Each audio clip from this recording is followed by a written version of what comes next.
Buenas tardes. A ver, sí. ¿Bien? ¿Se oye bien?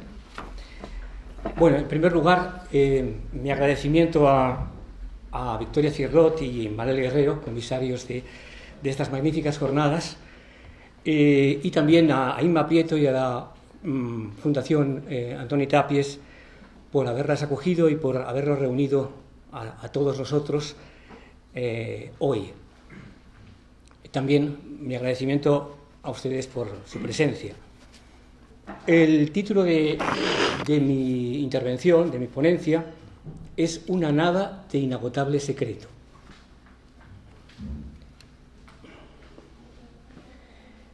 El 25 de abril de 1336, Francesco Petrarca subió con su hermano Gherardo al Mont Ventoux en la Provenza.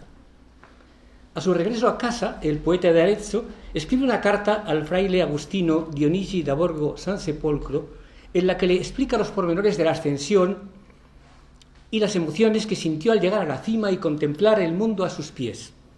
Este texto está considerado como uno de los primeros testimonios en el mundo occidental de una mirada estética sobre el paisaje, o si se quiere, como el inicio de la actitud moderna ante la contemplación del mundo natural. Lo leo ahora, leo un fragmento, en la traducción que hizo nuestro querido Francisco Rico, sabio de esta ciudad, que recientemente nos dejó. Primero, dice Petrarca, primero permanecí en pie, asombrado y conmovido por el vasto panorama y la insólita brisa que soplaba. Volví mi mirada hacia occidente, las cimas pirenaicas que separaban España de Francia no se ven desde allí, aunque ningún obstáculo lo impide, que yo sepa, sino la debilidad de nuestra vista.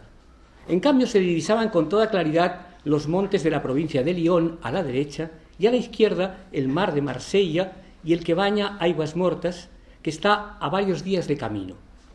El texto continúa. Sin embargo, tan apasionante como asistir a esta visión asombrada del paisaje desde la altura en el siglo XIV, es ser testigo en el mismo texto de la abrupta interrupción de dicha contemplación. Y eso sucede cuando a Petrarca, en la cumbre del Mont Ventoux, no se le ocurre otra cosa que abrir un pequeño libro que llevaba consigo, un libro muy especial, también lo es para mí, que le había regalado precisamente el fraile Dionigi, las Confesiones de San Agustín. Leo a Petrarca. Mientras contemplaba con admiración todos los detalles del paisaje, creí oportuno leer las Confesiones de San Agustín, regalo de tu amor que llevo siempre en las manos en recuerdo del autor y del donante, un librillo de tamaño muy reducido, pero de infinita dulzura. Abro al azar, dispuesto a leer lo primero que encontrara. Por casualidad apareció el libro 10º de dicha obra.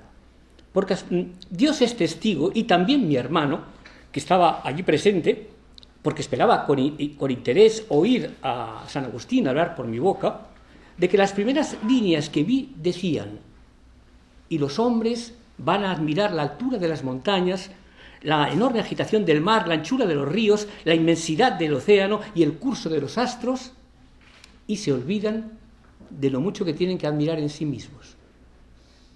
Confieso que me quedé atónito, dice Petrarca.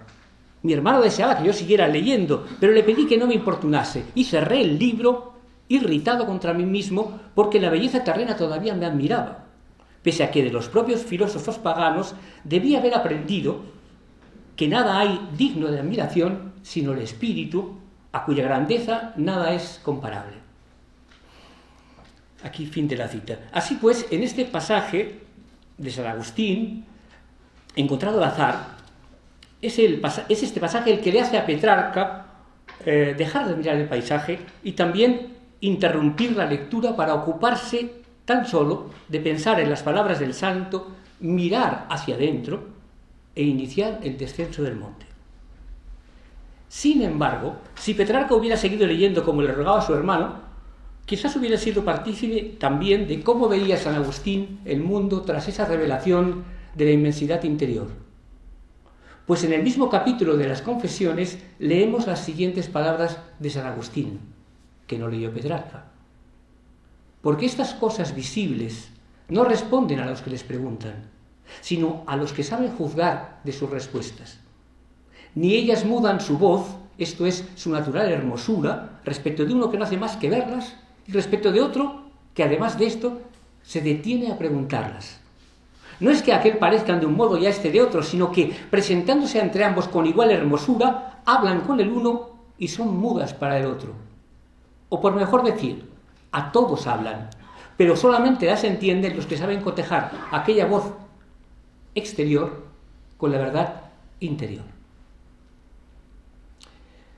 Fíjense que hay una perfecta correlación entre estas palabras y las anteriores de San Agustín que tanto impresionaron a Petrarca. La hermosura del mundo visible solo puede verse y oírse, comprenderse, desde esa verdad interior, desde ese fondo que el santo descubre en sí.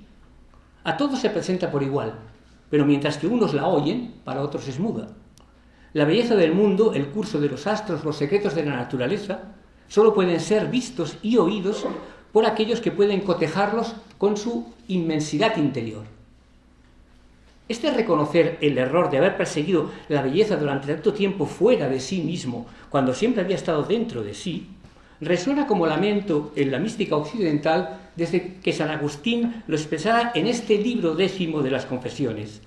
Así, 2 siglos después de Petrarca, San Juan de la Cruz escribe en los comentarios al Cántico Espiritual que por eso San Agustín decía: no te hallaba yo, Señor, de fuera, porque mal te buscaba de fuera a ti, que estabas dentro. El encuentro con el ser absoluto en el fondo del alma está en toda mística, cualesquiera que sean su latitud y su tiempo. Pero en la mística europea, el que mejor ha sabido expresar quizás el misterio de ese interior abisal, así como el encuentro en él con la divinidad, haya sido Meister Eckhart, que en la misma época que Petrarca, el siglo XIV, escribía: aquí el fondo de Dios es mi fondo, y mi fondo es el fondo de Dios. Aquí vivo de lo mío como Dios vive de lo suyo. Y añade: para quien haya echado una mirada, aunque sea solo un instante, a ese fondo, 100 marcos acuñados en oro son como una moneda falsa. Desde ese fondo interior debes hacer todas tus obras sin por qué.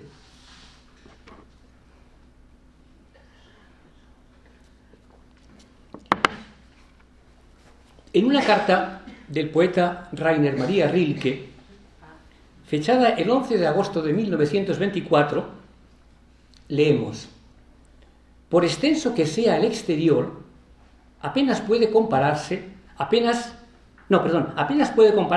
pesar de todas sus distancias siderales, con la dimensión de profundidad de nuestro interior. Hasta aquí Rilke, luego sigue. Las palabras de Rilke recuerdan aquí el lenguaje paradójico y vehemente de Eckhart y de los místicos.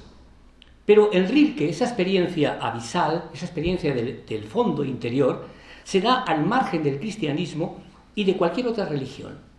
El poeta la alcanza en virtud de su propio camino interior y en él de su relación con la palabra poética. Cuando en 1924, solo 2 años antes de su muerte, Rilke escribe la carta citada, ya había dado por concluidas las elegías de Duino y los sonetos a Orfeo, libros que se alzan como la culminación de una vida entregada a la poesía. La vivencia extática de ese fondo se expresa en el poeta en la presencia plena, terrena y espiritual del ser. Y así lo vemos en la continuación de esa misma carta. Cada vez me hago más a la idea, escribe Rilke, de que nuestra conciencia ordinaria mora en el vértice de una pirámide cuya base en nosotros y hasta cierto punto debajo de nosotros se ensancha de tal modo que cuanto más capaces nos vemos de instalarnos en ella, tanto más universalmente incorporados aparecemos a los acaecimientos independientes del tiempo y del espacio. Hasta aquí la cita. Hay en la poesía de Rilke, y también en otros poetas y artistas de nuestro tiempo, una consonancia con la naturaleza que a menudo está más cerca de Oriente que de Occidente. Como señaló el filósofo japonés Kitaro Nishida, fundador de la Escuela de Kioto, es el mundo de la creatividad el que trasciende al sujeto en las profundidades del sujeto. Efectivamente, en la creatividad del pintor o del poeta se produce también a menudo esa experiencia que trasciende al sujeto en la profundidad de su interior. En la pintura contemporánea europea encontramos esa experiencia de un modo muy singular en el artista holandés Bram van Velde, quien declaraba: la pintura es el hundimiento, la inmersión. Un cuadro es un esfuerzo hacia la fuente, una búsqueda del misterio de la vida con todo el ser. O en otro momento dice: estoy en el vacío, nada en qué aferrarme, esperar la verdad. Esa misma experiencia del vacío, del silencio en la pintura, la describió también Antoni Tàpies en un breve y bellísimo ensayo escrito en 1969 que tituló Comunicación sobre el muro. Dice Tàpies: y un día traté de llegar directamente al silencio con más resignación, rindiéndome a la fatalidad que gobierna toda lucha profunda. Los millones de zarpazos se convirtieron en millones de granos de polvo, de arena. Ante mí se abrió un nuevo paisaje, igual que en la historia del que atraviesa el espejo, como para comunicarme la interioridad más secreta de las cosas. La obra de Tàpies dialogó siempre, ya desde sus inicios, con las otras artes. Esa relación se dio siempre desde su raíz misma y desde un profundo sentimiento de la exigencia inmanente de cada una de ellas. Pero es importante subrayar que los primeros que se dieron cuenta de la trascendencia de su obra fueron los poetas. Y aquí podría citar unos cuantos, entre otros, evidentemente, Joan Brossa. Pero siempre recuerdo, en ese sentido, el aprecio que Tàpies tenía por la finura crítica tan temprana del extraordinario poeta barcelonés Juan Eduardo Cirlot, que ya en 1960, fecha muy temprana, escribía sobre la pintura de Tàpies: consigue vivificar la totalidad del espacio, haciéndonos sentir las posibilidades infinitas de aparición y desaparición que en su seno se hallan implicadas. Fin de la cita. Pero probablemente el diálogo de Antoni Tàpies con la poesía más sostenido a lo largo del tiempo fue el que mantuvo con José Ángel Valente, quien le dedicó en el contexto de su propia poesía un ciclo luminoso que tituló 5 fragmentos para Antoni Tàpies. En esos fragmentos, Valente escribió: el silencio o la nada. La creación de la nada es el principio absoluto de toda creación. Y también, un poema no existe si no se oye, antes que su palabra, su silencio. La palabra poética, pues, no nace para negar el silencio, sino para afirmarlo, para hacerlo presente, para hacerlo sensible. El silencio que la palabra nombra es el silencio del que la palabra nace, sin el que el poema no existe, no está. También en la pintura la labor primordial es la creación de ese silencio, de esa nada interior. Y así lo supo ver Maurice Blanchot cuando afirma: ante cualquier obra maestra de las artes plásticas, la evidencia de un silencio particular nos llega como una sorpresa.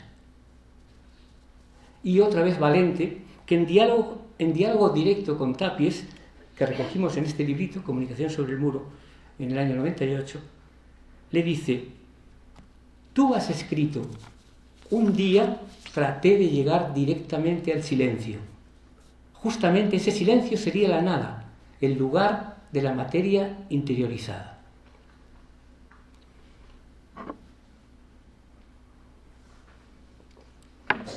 Hay así en el artista y en el poeta un ahondamiento, un vaciarse adentro. Y es la intensidad de esa nada o vacío interior la que le lleva a desprenderse de sí mismo y de ese modo a ver y a ser visto. Y a oír la voz, la palabra que nos llega del redondo todo, del profundo silencio de la naturaleza. No es una paradoja. La palabra nace del silencio. Rilke habla, en la misma línea de pensamiento, de un caer del tiempo, contraponiéndolo con el sentimiento de fugacidad. La transitoriedad, afirma Rilke, tropieza en todos sentidos con un ser profundo. Nosotros, los de aquí y hoy, no estamos satisfechos en el mundo temporal ni estamos ligados a él. Avanzamos constantemente más y más hacia los anteriores y hacia nuestro origen y hacia los que aparentemente vienen después de nosotros. Sin embargo, la conciencia de la fugacidad de la belleza contemplada y el pesimismo ante esa realidad que nos llega a parecer incontrovertible, esa fugacidad, ¿no?, es un tópico recurrente en toda la literatura occidental y hunde sus raíces en el tempus fugit clásico o en el carpe diem horaciano. Paradójicamente, en la admonición del atrapa el día o del disfruta de la juventud antes de que se esfume, tan presentes hoy, dicho sea de paso, en la propaganda de los medios de comunicación y de las redes sociales, se está invitando a un imposible, pues la velocidad del reloj siempre nos alcanza. O como dijo Heidegger, toda medición del tiempo supone reducir el tiempo a ¿cuánto? Quiero mencionar aquí a Stephen Reckert, el añorado sabio de Lisboa, quien en un libro que les recomiendo vivamente, que se titula Más allá de las neblinas de noviembre, comenta al respecto que mientras que en la tradición occidental del carpe diem lo que se subraya es lo efímero de la belleza, lo que se expresa en cambio en la poesía y en la pintura orientales, lo que se canta en ellas, en cambio, es la belleza de lo efímero, la belleza de lo transitorio. En la inversión de esta perspectiva está implícita no solo otra poética, sino también y sobre todo otra vivencia del tiempo, en realidad otra realidad del tiempo. Así, en la poesía china y en la japonesa no se incide tanto en el pasar de la flor, en la brevedad de su transcurrir, como en el estar de ella misma. El instante de su florecer ahonda en sí y abre en nosotros, si logramos ver y oír a la flor, otro espacio, otro tiempo. Si el poema es capaz de expresar ese momento transitorio como celebración de su belleza, si el poema es capaz de ser esa belleza, la palabra ahonda también, cava en sí un tiempo efímero que no es tal. Se daría así la paradoja de que nombrar lo efímero sería decir lo eterno. Pero no debería extrañarnos, pues esa misma paradoja se expresa como verdad esencial en algunos textos sagrados antiguos, singularmente en el Bhagavad Gita, el libro sagrado del hinduismo, cuando afirma: cuando se ve la eternidad en cosas efímeras y el infinito en cosas finitas, entonces se posee un conocimiento puro.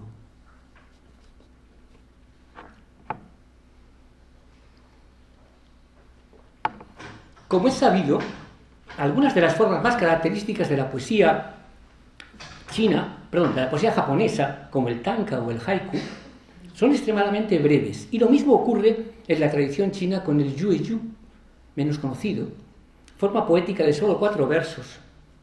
La brevedad en esta poesía oriental conlleva la misma paradoja de lo efímero permanente. El tiempo en ella no es lineal. La belleza de lo fugaz trasciende en sí misma esa fugacidad. Cae en el poema, en cada palabra, en cada verso, en cada pausa, insustituibles. Es como si el vacío interior, la nada plena de la flor, la nada plena del ser, tuviera su expresión, su epifanía en el espacio blanco de la página. Esencial es mencionar de nuevo la escuela de Kioto, de cuyos 3 grandes pensadores fue el más joven de ellos, Keiji Nishitani, quien con más lucidez supo reflexionar sobre esa nada. El pensador japonés subraya que nuestro conocer siempre empieza y termina en el lugar donde las cosas hablan de sí mismas. Su punto de partida, nos dice, está donde las cosas se manifiestan en su propio ser ahí, en su propio Dasein, tal como son en su mismidad. Ahondando en esta reflexión, Nishitani cita y comenta el siguiente haiku de Matsuo Basho. El asunto del pino, aprende lo del pino, y el del bambú. La naturaleza, dice Nishitani, nos llama a dirigirnos a la dimensión en la cual las cosas se manifiestan tal como son. Nos invita a que armonicemos con la mismidad del pino y del bambú, y a que hagamos un esfuerzo para situarnos esencialmente en el mismo modo de ser que aquello que contemplamos. Pero como traducir poesía es a menudo una labor casi imposible, el filósofo japonés tiene que explicarnos que el término koto, que se usa aquí para referirse a ese asunto, no solo tiene esa acepción, sino que significa al mismo tiempo palabra. El asunto del pino o del bambú, lo propio de cada uno de ellos, es también su palabra, su hablar. Así pues, el poema en japonés dice también: la palabra del pino aprende la del pino y la del bambú. Nishitani, en ese imprescindible libro que recomiendo también vivamente, que se titula La religión y la nada, que se publicó hace ya unos bastantes años en la colección de Siruela, Nishitani vuelve a menudo sobre las mismas ideas que suelen ser profundas intuiciones que no puedo sino calificar como poéticas, y las va perfilando. El filósofo japonés nos habla a menudo de una apertura infinita debajo del presente, o también de la vasta extensión de nuestro propio fundamento. Expresiones que recuerdan la que antes he citado de Rilke sobre ese inmenso fondo que se ensancha en nosotros e incluso debajo de nosotros. Él llega a decir bajo nuestros pies, para darle más realidad todavía.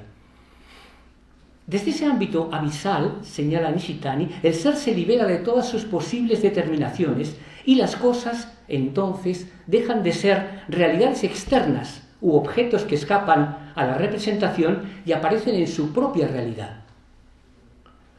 Rotas las barreras que separaban al ser humano de la realidad contemplada, en ese espacio por fin compartido y único de plena libertad, nos dice el filósofo, el hombre que mueve sus miembros, las nubes que flotan en el cielo, el agua que fluye, las hojas que caen y las flores desparramadas son no forma.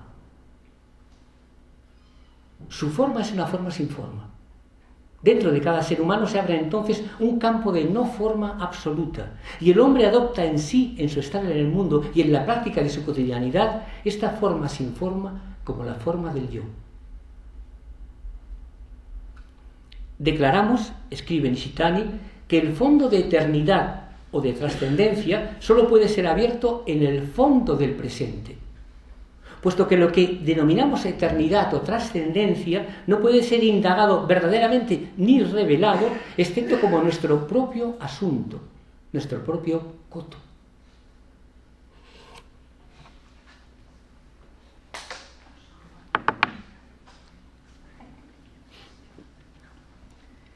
En la poesía occidental moderna del siglo XX, uno de los escritores que mejor ha sabido crear esa nada en la que la poesía se fundamenta ha sido el poeta italiano, nacido en la ciudad de Alejandría, Giuseppe Ungaretti.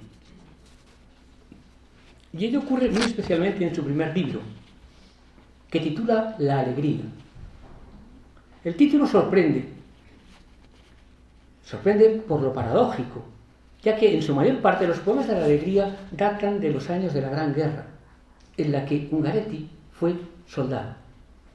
En algunos poemas está presente además la dureza de esa experiencia, así en el titulado Vigilia, que les leo.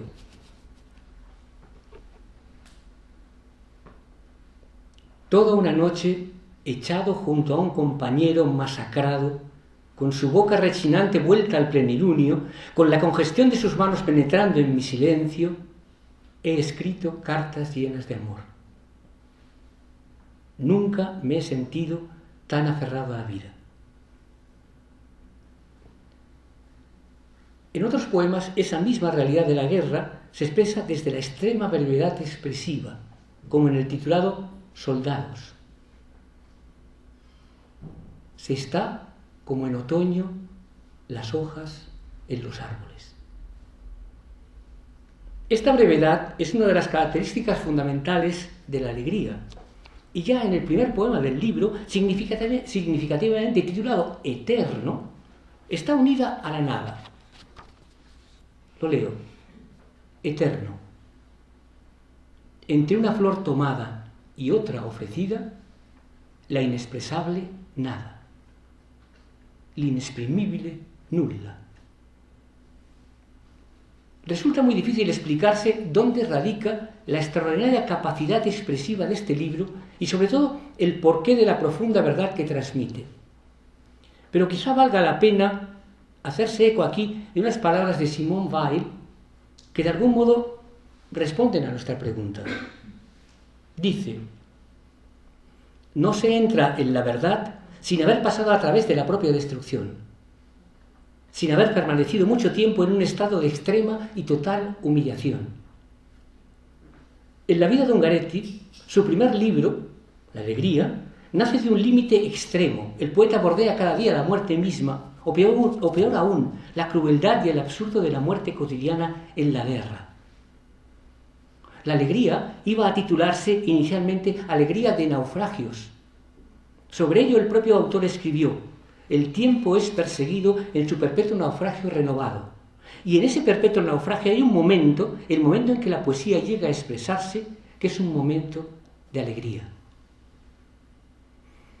Como en la poesía oriental, los poemas de Ungaretti van creando un espacio en el que cada palabra que aparece en la blancura de la página es insustituible. Está por ella misma, contiene y se contiene. Y en esa contención acoge también al lector, que se siente parte del espacio que allí se crea. Es como si un paisaje interior, escondido en el ser, se hubiera abierto y nos permitiera ver todo desde dentro. El libro nos envuelve en su nada, en su inexpresable nada. Lugar sin límites, donde las palabras están enfrentadas al infinito que las mina. Así en el poema titulado Despedida. Cuando encuentro en este mi silencio una palabra, cavada está en mi vida como un abismo. Cada poema cava en sí, se inscribe en esa nada. De modo que sacar un poema del libro, como hago yo ahora, supone de algún modo restarle sentido. Su nada, su silencio, habla en cada verso, en cada palabra y en cada espacio blanco en que palabra y verso se inscriben. Esa nada es el libro.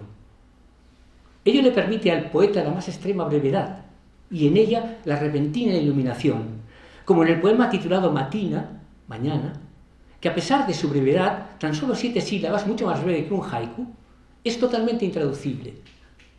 Mi illumino de inmenso. Puedo traducir, decir, mi ilumino de inmensidad. No, mi illumino de inmenso. Y además ahí, en ese espacio. Todo está y es contenido aquí. En términos de prosodia, o mejor, musicales, el poema más que melodía es acorde. Callado, acorde, breve e insondable. Tiempo. Otro gran poeta del siglo XX, Edmond Javés, nacido como Ungaretti en Egipto, afirmó con palabras que bien podría hacer suyas el autor de este magnífico libro, de la alegría, afirmó Javés: escribir es un acto de silencio que se da a leer en su integridad. Y en otro lugar, solo escribimos la blancura donde se escribe nuestro destino. De Mallarmé a Pierre Reverdy, de Rilke a Paul Celan, de Edmond Javés a José Ángel Valente, la poesía moderna ha sentido ese vacío, ese silencio primordial, como el lugar del que brota la palabra poética y como el fondo mismo de las realidades más materiales. Pero es con las palabras de Ungaretti con las que quiero terminar hoy aquí esta conferencia. Aquí llega el poeta y luego vuelve a la luz con sus cantos y los dispersa. De esta poesía me queda aquella nada de inagotable secreto. Gracias.